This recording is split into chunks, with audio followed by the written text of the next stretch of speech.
Hello, I am Susan Reynard, Gauteng editor of Hotel and Restaurant. We are the business-to-business brand in the hospitality industry.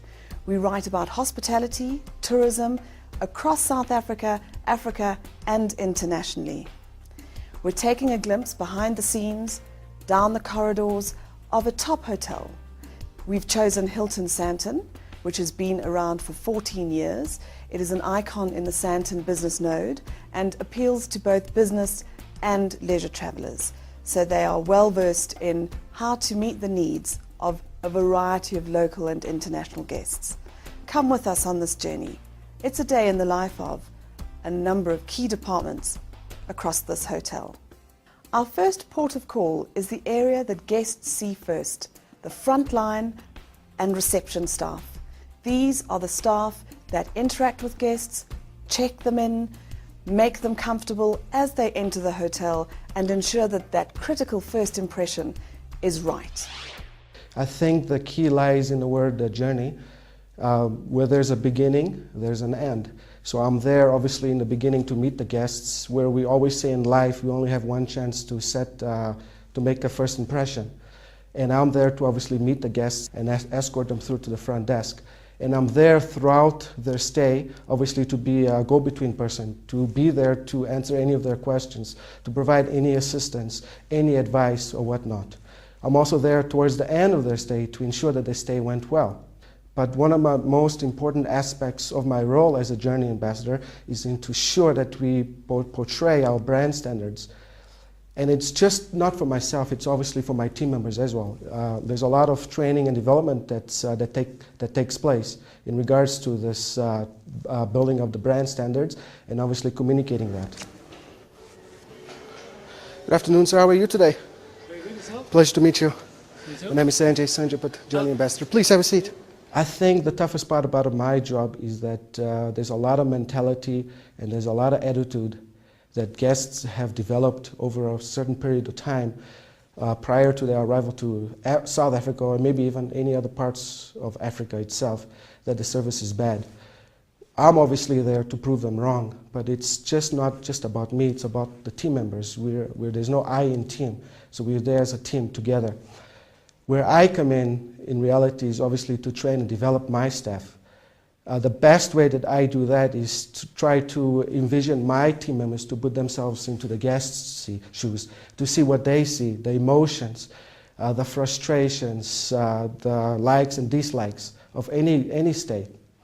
I treat my guests with the same love, respect that they deserve, whether they've been to the hotel for the first time or whether they've been to the hotel a million times. The difference between the two is that if I come across a guest that's been with us numerous times, I can anticipate their needs. Have a lovely day, sir. Thank you very much. Bye-bye. With any product or service that any business sells, if you truly look after your guests, if you're really there for their needs and wants, there shouldn't be any reason why a guest wouldn't come back.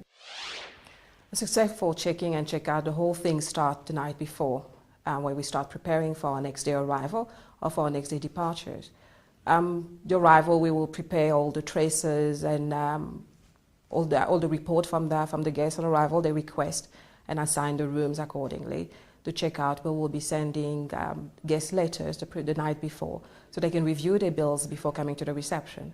And by the time they get to the reception, the whole thing is done. So if they had queries, they will have queried the night before and had it fixed. And that basically will make it very, very fast. If they do not want to queue, they've got an option of non-stop checkout, where they will actually drop their envelopes with the amendment on the guest bill, and then we'll actually basically do it, because they do everything on arrival. They will sign a registration card and they give a credit card imprint. And if they don't want to stop for checking out, we'll use that as the checkout letters, basically. The guest needs will vary according to their purpose of visit. If they're business travelers, they're leisure travelers. Often the business travelers will require high-speed internet. And often because they're used to a certain level overseas, they have tendency of comparing the two levels. The leisure needs will be, how far is the shopping center? Can I walk? Till what time are they open? What can I do around the tours and all those sort of things. That often is the time. I don't know how we did it without technology before. At the Hilton, we're using the system OnCure, which is absolutely fabulous. We can keep record of the guest stays, their requests, their need, they dislike, and the previous complaint for that matter, and then make it better for the stay to come, basically. It's absolutely wonderful. You click the button, you read it the past of it, and even from the preview from other hotels, Hilton brand-wise, we can keep record of all the guest requests from that. It's absolutely wonderful. Technology, it's the way to go. Bilkers have all something in common, which is I like to call them the storytellers guest. They will come to the reception, they will tell you all sorts of things about their luggage being lost, and they say, being stolen, and they lost their credit card, they've got no other way of paying. Can I stay for one night and I can pay you the next day?